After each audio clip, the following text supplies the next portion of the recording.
Welcome to the fortress, history's alive. With Mr. M&D3 we time travel and thrive. We teach the past, guide the future of course, all while using the force. This is the fortress of knowledge.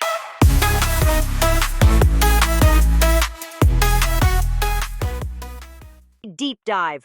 And today's episode, buckle up, because we're setting sail for one of the most underestimated powerhouses of the ancient world. That's right, we're headed to ancient Carthage, home of fearless generals, secret trade routes, and engineering so advanced, modern scientists were left scratching their heads. You know what's absolutely wild? Ancient Carthage managed to build a double harbor system so advanced that when archaeologists finally found it 2,000 years later, they couldn't believe the engineering was possible with ancient technology. That's fascinating, and it really shows how we sometimes underestimate ancient civilizations. What made their harbor system so special?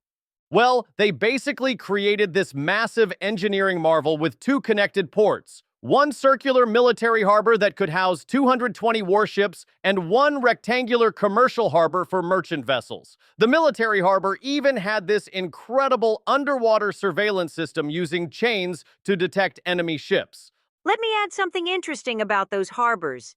They actually found evidence that the Carthaginians used specialized concrete that could set underwater, something we thought only the Romans had figured out.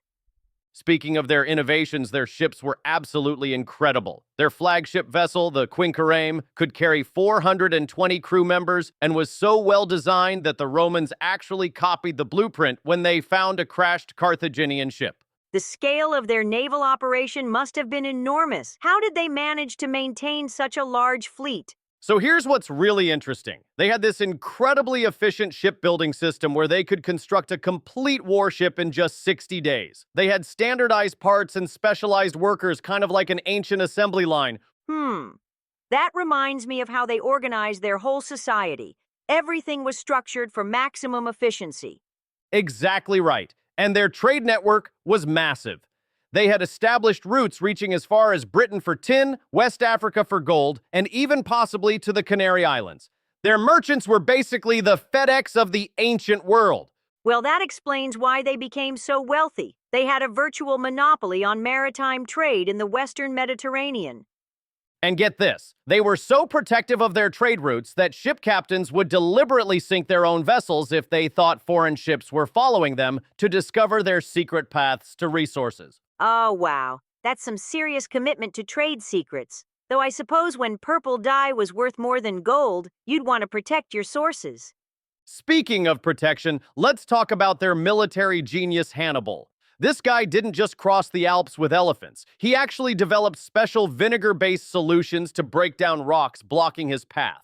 You know, that's such a perfect example of how they combined practical engineering with military strategy. Right, and here's something most people don't know. Hannibal's elephants weren't just for show. They had specially trained handlers who could make the elephants respond to specific commands in battle, like an ancient version of tactical units. Commanded elephants like they were Pokemon with special moves. Go, Elephas Maximus, use Stomp! It's super effective! That level of sophistication seems to have extended to their political system, too. They had this fascinating checks and balances system way before modern democracy. Oh yeah, their political structure was incredibly complex. They had these two elected leaders called suffets, but get this, they could only serve for 1 year, and they had this special council of 104 members watching their every move to prevent corruption. That's remarkably advanced for an ancient civilization, almost like they had their own version of a Supreme Court. And what's really interesting is how they funded all this. They had this sophisticated taxation system where different colonies and trading partners paid different rates based on their relationship with Carthage. Some paid in goods, others in silver, and some even paid in military service. Well, that explains how they could afford to maintain such a massive empire. They basically created an ancient version of progressive taxation. You know what's really mind-blowing?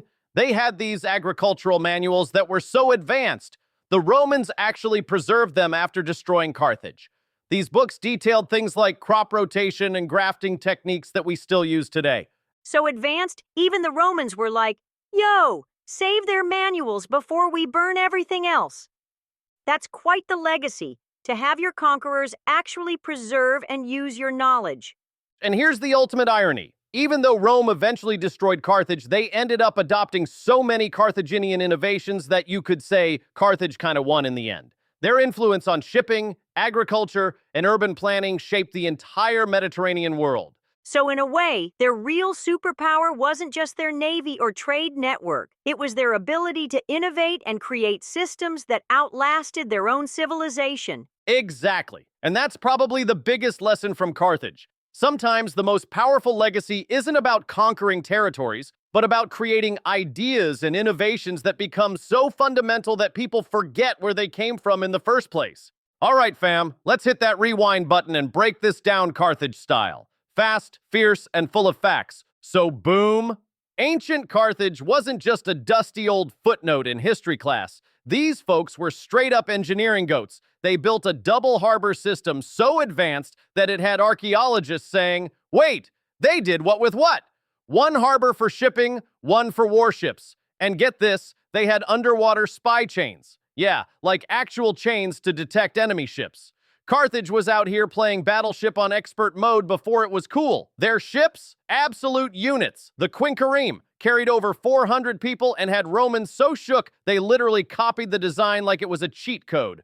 They ran trade like ancient Amazon Prime, gold from Africa, tin from Britain, mystery goods from who knows where, all sailing under Team Carthage. And they were so serious about protecting their routes that some captains would sink their own ships to keep secrets. So what's the real lesson? You don't have to win the war to change the world.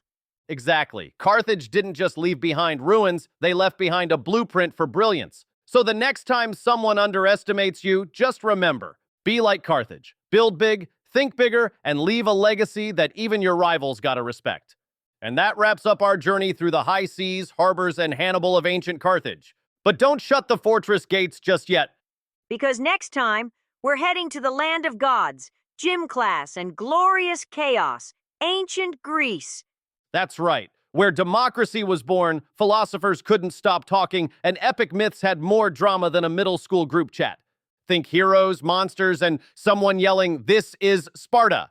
Spoiler, it gets loud and legendary. So don't miss it. Same Fortress time, same Fortress channel. Thank you for joining us here at Mr. M's Fortress of Knowledge, where we teach the past, guide the future, And always use the Force.